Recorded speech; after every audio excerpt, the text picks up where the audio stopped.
I've never seen you do it. If That's the how you- former that's how you- coach says exactly. that was one of the best performances, I mean this sincerely, appreciate on a you. bus on a bus in the UAE, where the 100 get that tape out. CIA agents with guns because of the war, and you're rapping, freestyling in other Abu words, why Dhabi. can't you do it in front of this audience? Come on, what the heck's wrong with you? All Hey, right. I've never seen you turn one down. All right, here we go. All right.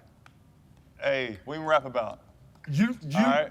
pick it, brother. The show, All right. man, the show. It's the boy named Clint. These haters, they got me banned. Everybody know I rap like 50 Cent. Hey! Violation. All right, this is cool. Welcome to the show. Good to have you. This Thomas Rongen. You're a CBS colleague, right? You work with us at CBS at HQ. You're also the man. Well, you were the former U.S. men's national team U-20 manager, and you're the man who just happened to discover Clint and Charlie. So we wanted to get you on and just kind of tell us that story, how that went. Well, first, royalty. 200+ caps hier. Du sprichst Deutsch. Clint und Charlie ein bisschen Mo sprechen, die weisen gar nicht, Bobby. Richtig. And there's different stories here. I went to Furman Clemson to see Stuart Holden, who played for Clemson, and Ricardo Clark, that was already part of my under-20s, because we were very late in the process in our preparation for the 2003 World Cup that actually got pushed back because of Desert Storm, the war. That's how Clint actually became the last player to make it. So I sit there for 5 minutes and I'm going, whoa. First, he's in midfield. He's got number 2. Well, I come through the Ajax system. Number 2 is a right back, you know, in terms of numbers, you know, 1 through 11. And this cat is just wheeling and dealing, trying things that I'd not seen before of any other American player, quite frankly. And then you do research and you find out why, you know, why his environment shaped him like the environment shaped you. So our first camp, after I introduce myself and I say, you know, I would like to bring you to the under-20 camp, we're in Los Angeles. I asked Ziggy Smith, the coach of the LA Galaxy, if we could play friendly. He said, yeah, there's no problem, we're in the Rose Bowl. First touch of Clint Dempsey, and this is Alexi Lalas, Kobe Jones, and a pretty good team that Ziggy had around that time, obviously. First touch, nutmegs Alexi. Kobe comes 30 yards, studs him up. Ziggy goes to me, you gotta take him off. I understand in a hierarchy that's, you know, you don't stand up Disrespect, a guy. Clint. Exactly, correct. That's all I knew. So I went to him, I said, this is terrible, and then I went to him, don't ever change. He didn't play much in 2003 because I had a good team in his spine with Eddie, who was the Golden Boot winner, Convey, Ricardo Clark, Ned Grabavoy, Santino, Freddie Adu, Mike McGee. Yeah, it was a pretty good team. So he played in 2 games off the bench a little bit. The last game that we won the group against South Korea, very good. I almost went in against Argentina, but I didn't go. I Remember know, they scored? I know. You had me on the line. Clint. They scored. You're like, hey, go sit down. I said, all right. One of my greatest mistakes that I didn't do that. I should have gone with my gut, but I was a typical coach. Okay, 1-1, overtime, whatever. I should have been more daring. So sorry about that. What about Chuck? Chuck I saw really in Massachusetts in a youth tournament, initially. And then there was some regional stuff, but he stood out because of his tremendous speed, athleticism, the ability in every game to get literally 3 or 4 times in front of the goalkeeper in a 1v1 situation, which is unique as well, different than Clint's, obviously. But he couldn't really score, you know, unsophisticated. He's a high school All-American wrestler, this guy. So he had all the American typical experiences, whereas Clint, no. I'm playing against Mexicans that are 25 years old, and I got to be combative with my brother Ryan that took me there. So Clint was a rude boy. we go to the Charlie thought he was damn and one. He had his damn headband, sweatband on, playing Boston College. He did. Collar popped and everything. Scoring goals against Revolution. Hey, for the culture. Hey, question. We had Josie Altidore here, right? And he was talking about the fact that at one time Clint wanted to fight him. You obviously thought that Clint was a tough guy, right? In a fight, who do you pick, Clint or Josie? Clint. You do? Yeah. Why? Scrappy, huh? I've talked enough to Paul Mariner and Stevie Nicol that I know what went on in New England Revolution. Ooh. You don't want to screw with Clint, believe me. So do And some tough guys wanted to take him to task, by the way. And they all went, oh, okay, let me go the other way. I know those stories. So you held your own. Hey, man. But going back to Chuck, These I mean, eyes, I can see every punch being thrown. Peripheral vision. Had that panoramic with these big old eyes. But I firmly believe that in these Mexican leagues, illegal Mexican leagues, you had to learn how to protect yourself. Oh, for sure. For sure. You had to. I mean, it's survival of the fittest, and if you disrespected them, which was the style that I played, they're trying to break your legs. So you learn how to jump out of tackles and protect yourself and, you know, deal with like what it's like to play in CONCACAF, basically. So, right. I mean, it really shaped who I was as a player and gave me that grit that I needed to make it at the next level. And Charlie then ends up a year later in the Milk Cup becoming the MVP. First time we won a prestigious tournament, which it was.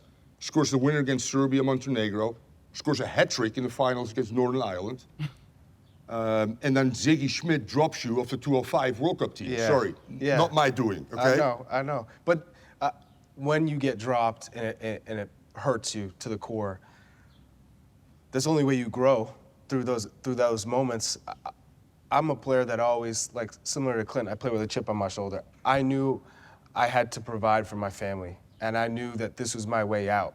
I had worked my whole life to get to this position, and you know, there's certain moments that you have playing in the Milk Cup, the one before that where I get 20 chances and I don't score, but you see those moments, I have what it takes to be a professional and being successful, and when I won the MVP in that Milk Cup when we won, I knew I wanted to be in Europe. I was destined to be in Europe, and I knew I had what it took to succeed. Does it hurt you to your core when you get overlooked, Mo? Thomas, you overlooked the man. I'm glad you brought that up, 'cause I'm like, man. damn, he got discovered, and we the same age, so what happened there, huh? What happened? Bad scouting. I'll be real honest with you, because I'll look at 207, 208, 209, because all three of you ended up at the same time, pretty much at the senior men's national team. Different routes. You threw, you know, first pick in the MLS draft, rookie of the year, boom, here you are. And I did go, because at that time, I lived still in DC, because I coached DC United for many years and won a championship. So I stayed there when I was the under-20 coach. So I did go to Maryland quite a lot. And I had no idea why you never even got on my radar. Because I got decent eyes. In saying that amazes me if I look back at your career and what you could have done also for my under-20 team. So yes, Kate, I missed quite a few guys. My team at that time was mostly college guys. So I tried to travel as many cities as I could to watch guys play, as I did with Furman and Clemson. I wasn't playing every time. And I had to pick the best college players, and for whatever reason, Mo, I didn't pick you, dude. No, but I mean, in fairness, right? Like that's just. It's got to be difficult, though. You know what I mean? Oh, for sure. I mean, you got to catch the player on the right game. How many games did you watch each player play? You maybe go to see them play twice in a year, and they had to show out. And you're wearing a Bojangles knee brace too, so that wasn't a good look. Right. We still cooked y'all with that knee brace on too. True. Hey, they put a statue at BC. I put a banger on them over there. No, but it just speaks to the different pathways. You know what I mean? And everyone doesn't peak at the same time. So maybe at that time there were players that you felt were better. So I don't take it as a slight. In my mind, I was working towards something, and like it was just fuel to my fire, motivation. I wanted to get to that point. I wanted to get to that position. It didn't happen in that moment, but it wasn't going to deter me. It wasn't going to stop me. I was just hungrier. Hey, what about you? Played your whole career over here, right? In America, NASL, played with Cruyff. Yes. Yes? I mean, as a Dutchman too, that's got to be special, right? Any memories that stand out? Anything you can share? You see my hair? I was 21. I was an okay player, but not great. Rinus Michels, the great Rinus Michels. If you talk about generational or in the last century, the best coaches, probably Rinus Michels and Johan Cruyff that shaped the game that Pep Guardiola in Manchester City are playing right now. Calls me and goes, I have $1,000 a month. You can share a car with an American. I'm 21. I just finished my studies, and you got to say yes or no where you want to come to LA, because he became the coach of the LA Aztecs. I get her there. Johan Cruyff becomes a teammate. Wim Suurbier, who played in 2 World Cup finals, also from Ajax. Ruud Krol, quite a few Dutch players. And I played as a 6. So every game I had to mark the number 10. So George Best, today you're going to mark George Best. And here I am as a 21-year-old, all heroes of mine. Cruyff the biggest, because I'm from the Netherlands. An incredible experience in terms of... How did that go, marking George Best? Have you ever seen his best goal, George Best, in the NASL had award for the best goal of the year. It was 1980 or 81 best goal. It's against the Fort Lauderdale Strikers. We scored big-time offsides goal. Gerd Mueller, by the way, was a teammate, and because I speak German, he was my roommate. Long story, but whatever. Bestie's upset. So he gets the ball from the kickoff, goes past that 2 forwards, and then it could be as a Gerd that didn't defend. I'm the first confrontation. He nutmegs me, he stops, allows me to come back again. He gets around me again, cuts a few more people, upper V. I don't know if you guys ever been in the San Jose Stadium. Takes the ball, and you're gonna go upper rim. This is before the half. Gets in his car, never returns for the goal, for the game. But that becomes the goal of the year. Where I look silly, which I'm proud of, by the way. Doesn't matter.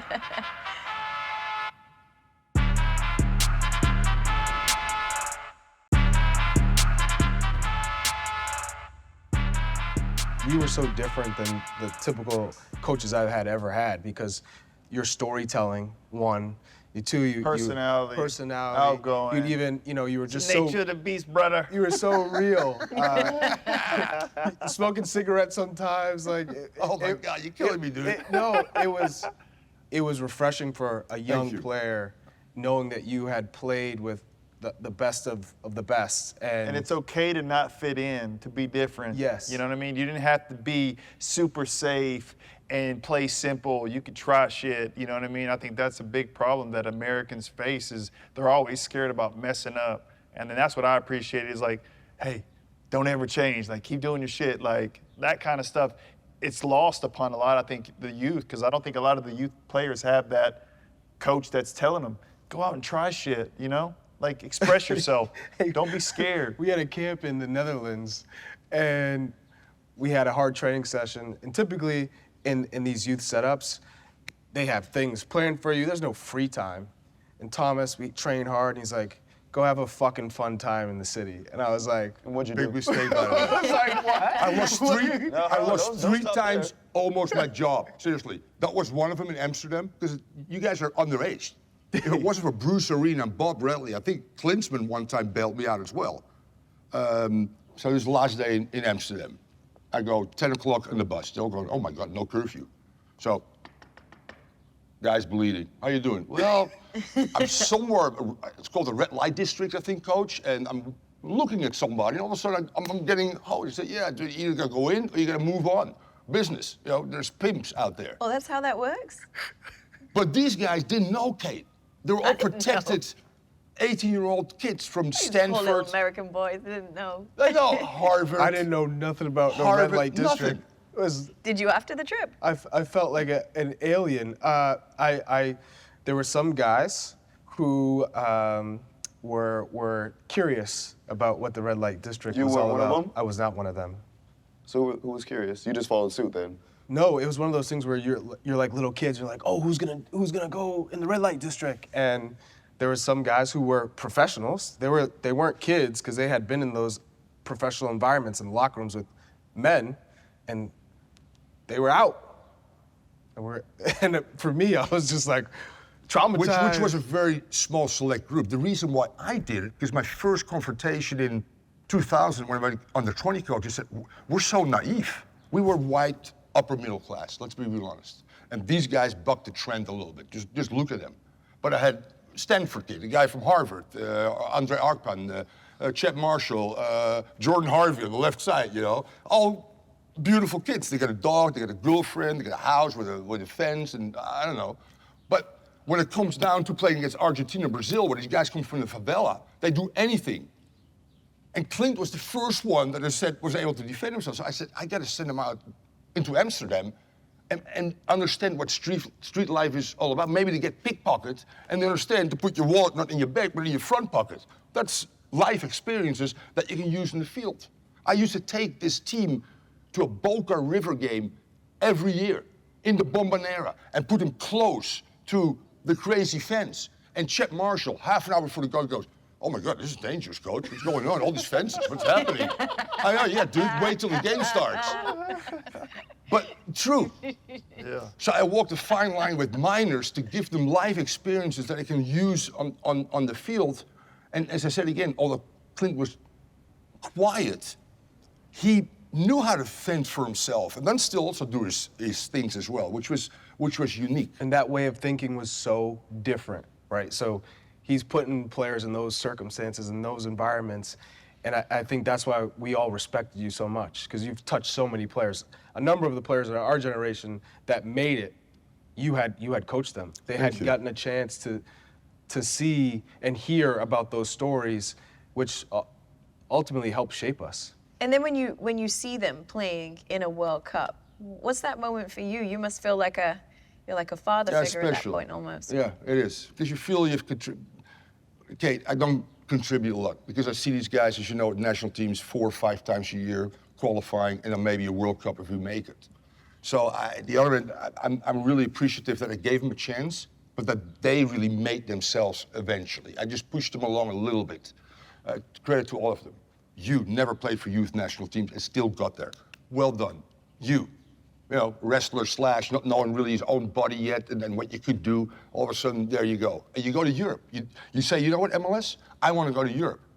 It's a show, whatever, the experiences. Clint used MLS as a springboard. You used MLS as a springboard as well. So yes, it is special when I see these guys play on the highest level, represent their countries, which is a proud moment. I didn't know some of these stories about the way that you went about your camps or the things that you did, because obviously I wasn't there, but like, so just hearing that, footballing part of it is one thing, but I appreciate the way that you're able to merge the two and you have a bigger picture perspective, because ultimately, yeah, we all want to be professionals, but they are kids. You're also grooming these young men and using that lens of sport and finding different ways to, you know, instill in them certain things that carry on beyond the pitch. I think that's equally as important. So, I mean, credit to you, man. I think we're seeing the fruits of some of the work that you put in with some of these guys. Thank you. It's very cool to be able to honor you like that.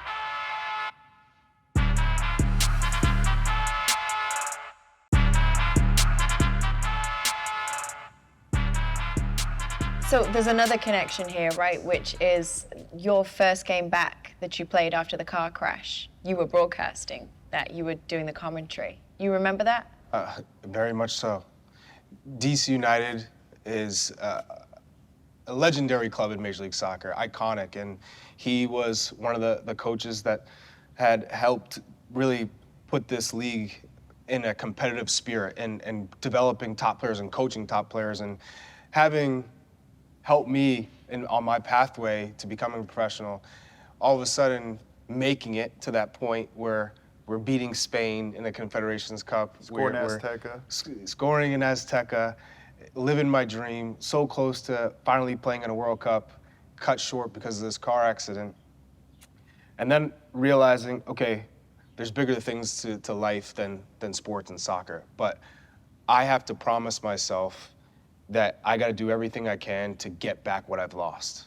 Because sometimes we take things for granted. And not that I didn't put everything into the sport, but I knew I took things for granted because I shouldn't have been in the position that I was in. So I said, I'm going to commit myself 24 hours a day to get back on the pitch. And there was questions if I'd be able to run again.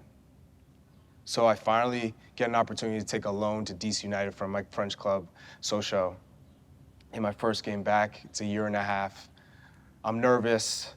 I come off the bench, and we get a penalty kick, and the captain, Dax McCarty, picks up the ball, and he hands it to me, and he's like, here's your moment. And so that was the match where I felt I was reborn, not only as a player, but as a person, because I understood how hard I had to work to get to this point and how much harder I have to work to sustain that level, but the appreciation for the game and the support that I had, the love that I felt in that moment is indescribable. And Thomas Rongen was in the booth and he was calling those goals. I scored 2 goals and against Chad Marshall, who he also helped develop, which was just one of those magical moments that will always stand out in my life. What was going through your mind seeing me and especially after all that rehab you had to do? First, guilt. Guilt? Yeah, because I care deeply about the guys that I try to touch as best as I can so they can move up and play for the senior team. That I thought was my role as an under-20 coach. Develop them, make them better, which in all cases, although more different, but in your cases, that did happen. I never called you after the accident. And we had a connection. Yeah. Clint is more distant. But I also feel very bad about Clint because I knew that he lost his sister. And I lost my daughter probably a few months after the 2003 World Cup. I get a little emotional. And I never reached out to him because I do understand what he went through, and I know how big his sister's role was in your life. So I don't feel good about that. In saying that, it was an incredible occasion to call that game, obviously, and you do score, and you come back from this tragic situation that nobody thought you would even walk. So that's, in itself, obviously incredible. Can I ask you a question? Is there a reason you didn't make those calls that now you say you wish you did? I really don't know, Kate. I mean that sincerely. I didn't cry for 2 years. And I knew what he was going through, but I just couldn't pick up the phone, and I didn't know where to start. And I'm Dutch, I'm direct, so my emotions were all over the place. And I should have done, looking back, I'm almost 70, a better job in staying in touch, not just with a few, but with all the guys that I really genuinely cared about during my time that I touched you guys for a year or two at the under-20s, and I didn't. Something you learn from, obviously. I mean, I feel like you should never lose sleep about anything with me. You gave me the opportunity of a lifetime. You allowed me to go Project 40, being on that U-20 team, allowed me to go pro. Forever, I will be indebted, grateful for that, you know what I mean? And then even though we don't talk, there's always love there, you know what I'm saying? Because I know how big that was for me. So, you know, in terms of me and you, bro, even though we don't talk that much, it's always been love. I know that with most of my players. It seems like I have a unique ability to have something about me that players, I don't know, maybe I'm Dutch, I'm democratic. I allow them to think with me. I make mistakes, they make mistakes. And I think my human side allowed these guys to get a little bit closer to me than to other coaches. And most of these guys that came back, Josie included, Eddie Johnson, that played for the MLS teams where they didn't play all the time. They would come to the under-20s where they would play all the time and enjoy those experiences just like I did, because these guys just loved it. And those groups were always tight-knit, as they were then, as you guys are now. That's a brotherhood. The moment before I took the penalty, I could feel the pressure. What did that have, was that the game that you would have come back to and played in after y'all qualified for the World Cup? What did the national team game, would have that been in DC? The car accident was on a Monday night. We were playing Wednesday in DC.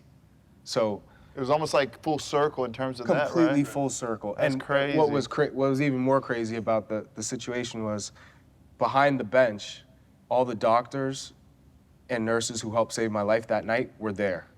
So I'm warming up and I'm looking at the doctor and he's like giving me the thumbs up.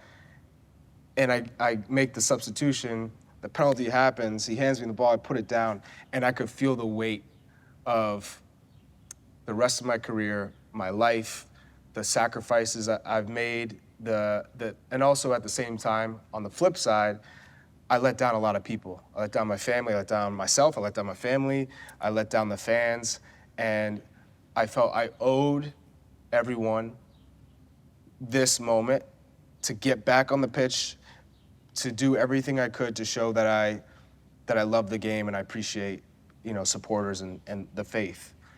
And so when I see it hit the back of the net, it's that emotion. I'm really feeling it inside, but that emotion. RFK has got a lot of iconic moments, all the way back to the Redskins, but also DC United, national team games. And I've been at most of them because I coached DC for quite a few years and stayed there for a long time when I was the under-20 coach or the Olympic coach or assistant coach of the national team. And that was in my top 3 of bone-chilling kind of moments that I've had in the booth. Brilliant. This was cool to have you come through and share the stories. I really enjoyed it. I appreciate you coming through. Thank you. Thanks for having me. And love you guys. You know that. It's a mutual feeling, man. Oh my God, I'm getting up chunky, Thank you, Kate. I appreciate you. Good to see you. I should have told the story at the World Cup when I found out that Clint was a big-time freestyler. Oh, yes. And we win the group. We beat Korea. Actually, you play a little bit in there. yes. But it was a game that, like... And Knox Cameron, you remember Knox? Yep. You know, Yeah, the striker, yeah. Coach, fucking Clint Dempsey, man. He's a freestyler. So I go, okay, Clint, we're in the bus. It's great. And he starts, and the whole team, and I didn't know Texas rap, man, was your, like, stuff in high school. Yeah, my first car I had didn't have a radio, so it was like I would freestyle, like what we were doing. There was a whole Swisher House thing, and then that was my thing. When you were the new guy, it's like do something. Right. It's either tell a joke or freestyle. And I just would freestyle. All right, same. Tell a joke or freestyle. Neither. Y'all ain't gonna do me like that. No, hey, it's been a good show. All right. Go ahead. Close us out. It has been a You good show. gotta do it, Y'all ain't man. gassing Close me the up show, like freestyle. that. Close us out. You gotta Freestyle us out.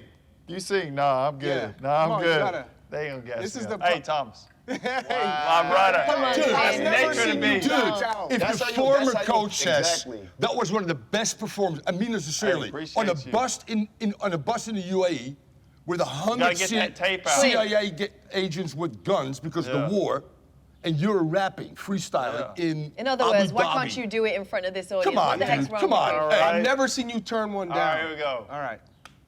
Hey, what we rap about? You pick it, brother. The show, All right. man, the show. It's the boy named Clint. These haters, they got me banned. Everybody know I rap like 50 Cent. Nah, I got the solo cup, got the game sold up. Matter of fact, back in the day, you was in the World Cup for the U-20s, for the USA. Ball and parlay, more brighter than the sun, cross you up like Ira's son. Everybody know it's the boy before I was done. Hey! Is that a new necklace, Kate? It's just a little bit of Versace. It's just a little something I got, Clint, you know?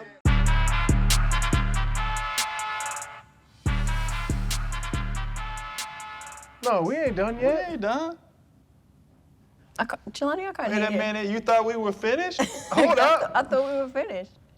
Why are we not done? Because you know what? At the end of the day, Clint talked a lot about the way he came up. Yeah. Mo, we just heard about Mo. We heard about me, but we ain't heard Yeah, well, I don't like it anything to be about me. You you. know that. So now, Yeah, how'd you get now it's started? on you, Kate. How did I get started in what? And I would say your love for football, soccer, and getting into the TV side of things. I mean, football, I feel like that's just culture back home, right? Like that's part of life. My parents are both PE teachers, so they're both super into sports, but very into football particularly. My dad's a Man United fan, my mom's a Liverpool fan. They don't like to sit in the same room when those two teams play each other. They're hardcore with it. And you side with your dad. I did. Any Yeah, regret? they each used to buy me different shirts, but yeah. Any regret in My that? favorite was that yellow and green. Remember the old school yellow and green away kit for Man United with sharp on the front? But Manchester was home to me, so it just felt more natural to side with that. And TV I didn't want to do at all. I wanted to be a translator. I had moved to Spain when I had finished high school, so I was like 17. I had done my degree in Spain, and then I went to Germany. I got offered like an internship at a TV station, and they had a sports anchor who was kind of volatile. And he anchored the sports news, and he stormed out one day. He quit over a dispute. And so they decided they wanted to cast within the network. And the boss of the network came to me and said, I think you should try out. You already know the system. We know you can write scripts. You should try out. And I said, no, thank you. I have no interest in trying. I don't want to be on TV. And he said, just do me a favor. Just do it. If it's terrible, we'll never talk about it. But what you got to lose? Just do the casting. And I'll leave you alone. So I did the casting. It was like it was like sports news. So you're at a desk. I did not know what to wear. So You weren't wearing your Fendi and Armani. I'm not sure what was it. I borrowed a blazer off someone. It was too big for me. It was like an orange blazer. I looked about 40. And I did this casting, which I've since seen, somebody sent it to me. Horrific. It's terrible. It's really bad. So I don't know what they saw in it, but they offered me the job. He came to me, said, the job's yours if you want. And I said, but this is not what I want to do. I don't want to do this. He said, listen, you're an intern. This is what you earn right now. It was not a lot. He said, if you take this job, you'll be doing the news, sports news, 5 days a week. I'll pay you this. I was like, oh. You said, I'm in. Wait a minute I'm now. in. This became a little more interesting. And so I did it, and they gave me a day's training, and then they put me on the news, which is a blessing because, I mean, you don't normally get that kind of exposure, that kind of opportunity, right, without having any experience, any desire So I've always felt like this was something that the kind of a path that God laid out for me, because I didn't go searching for it. It kind of found me. And I feel really blessed because I feel like it's always been easy. Don't get me wrong, I work hard in any opportunity I'm given, right? I always want to be prepared. I always want to give my best. I never want to let anybody down, including myself. This is an industry a lot of people want to be in, and people are really hustling to get ahead in it. And God's just been good to me. Like, I haven't had that. But I think also you can see like the hard work that you put in, the prep and understanding like the flow of a show and like what questions to ask, like the timing and stuff like that. That's something that is a skill that you had. You know, you're a good people person. You can read the room very well. I think you get along with a lot of different types of people, but also I think the hard work that you put in, and it helps us, because I remember my first episode of being on there, and by you asking that difficult question, like, are you broke? You know what I mean? It just kind of like made me stop thinking about like being on TV, and then I'm able to like go in terms of being able to talk with you more and not be so nervous. Like I think that's a skill that you have. But for me, I was just curious to like, you do a lot of different sports, but it seems like you're more passionate about soccer. Would you say that that's true?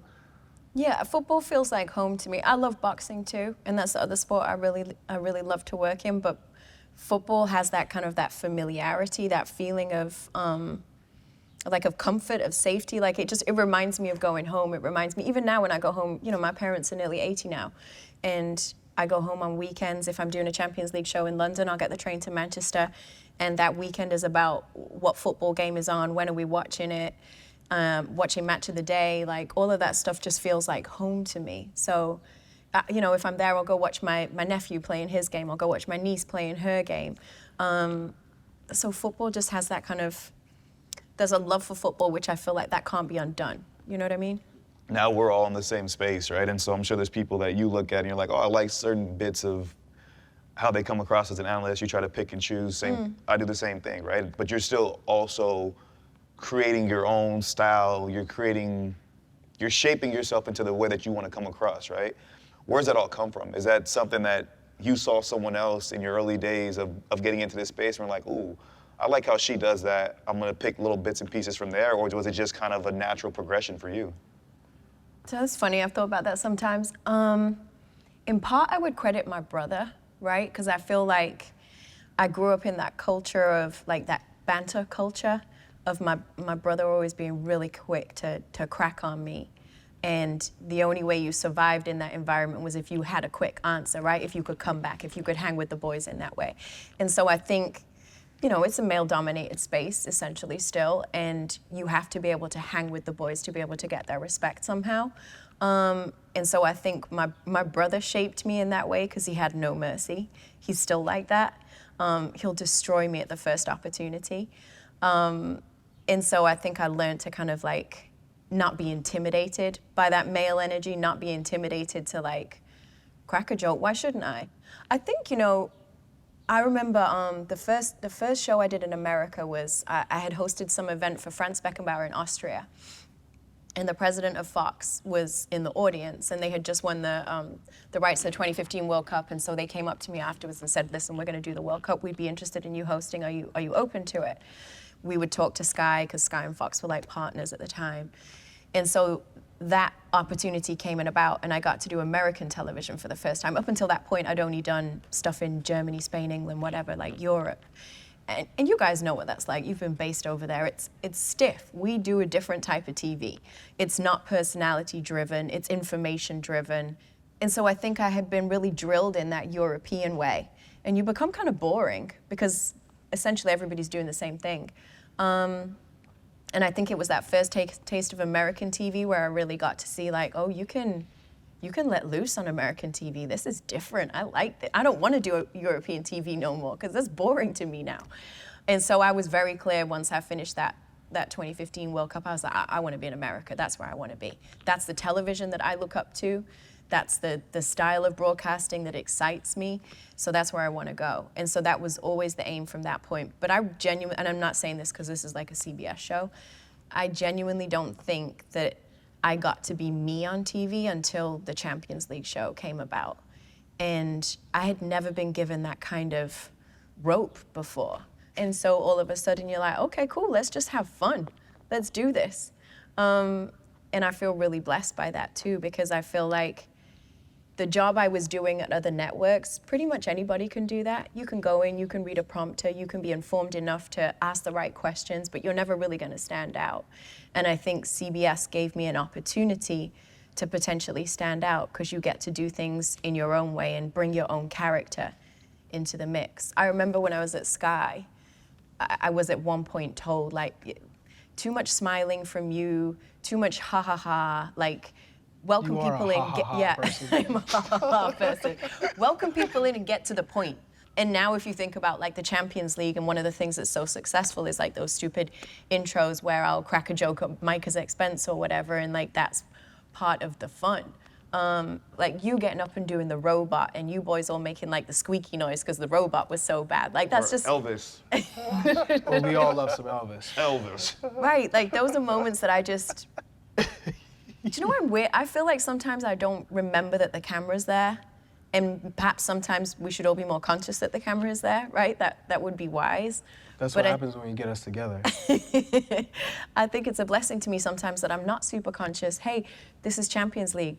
Millions of people are watching or whatever. Or you're like, hey, this is CONCACAF, and millions of people are watching, now I'm vibing with my guys. But the thing is, do you feel like you get the chance to be yourself more on the Champions League show, or being Kickin It, or with the shows with us? Like, where does that balance? You feel like it's exactly the same, or do you feel like even more so one way or the other, even though that was your first time where you felt like you got to be more of yourself? Is there a right answer here, Clint? I'm trying to get you to like our side a little bit better. But hey, just give us the truthful side. I think both of them is me. I think I'm the same person on both shows. I feel like, I've always said this, like I feel like this group is different in that we have a friendship that exists outside of the show. Not that that doesn't exist in London, but not in the same way. You know, like you guys have always made me feel like I'm part of the family. Like I remember being, I was going through a difficult time when we first started doing some of these shows. It was September, this time last year. And personally, I was in a difficult spot and I was just down. And I remember like you know, when it's like when you're not dealing well with your own emotions, you kind of isolate from people a little bit. And I remember like avoiding, you guys would say, hey, come up, we're gonna get sushi in this room, or we're in such and such's room, like come get food with us. And I was like, no, I'm in the gym, I'm this, I'm that. And you would be texting me like, no, we're waiting for you, like, are you coming? You never let me kind of not be part of the family. And especially at that time, like that meant the world to me. And so there's a sense of family and like brotherhood, sisterhood that I don't have with another group.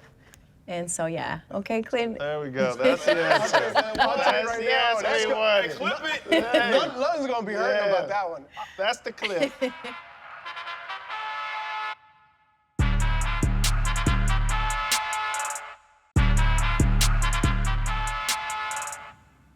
So you didn't want to do this, okay, initially. You go from doing translation to now being one of the world's best. Do you ever think about that process and that moment that now, like us, when we were professional athletes, people looked up to us, people want to be us. I can't tell you how many people I've come across are like, I want to be Kate. Kate's the coolest. Like, I want to be on TV because of Kate. Gold standard. Has that sunk in? Are you aware of that? That you have the power to inspire so many people around the world, especially women, little girls, who are maybe not thinking TV was being around men, being, you know, in a male-dominated kind of room, being like the person that everyone looks to? I don't live in a space where I think I'm good. So, like, it's hard for me to kind of, Are you aware of your impact? Are you aware of, like, your influence? I focus so much on what I would wish I had done differently that I find it hard to, like, think, man, I'm killing it, I'm this, I'm that. Am I aware that, like, I'm in places I never thought I would be, and I'm super grateful for? Yes, absolutely. And yeah, I know that when I was coming up, there wasn't somebody like me that I looked at and thought, oh, maybe that's the job for me then. Like, I just never really assumed, I just kind of thought that wasn't really open to me. So if I think about it in those terms, I feel really fortunate that I get to be somebody that, you know, someone else's daughter potentially can at some point look at and be like, oh, I like how she does that. That's something I could do. So I love that I get to represent in that way.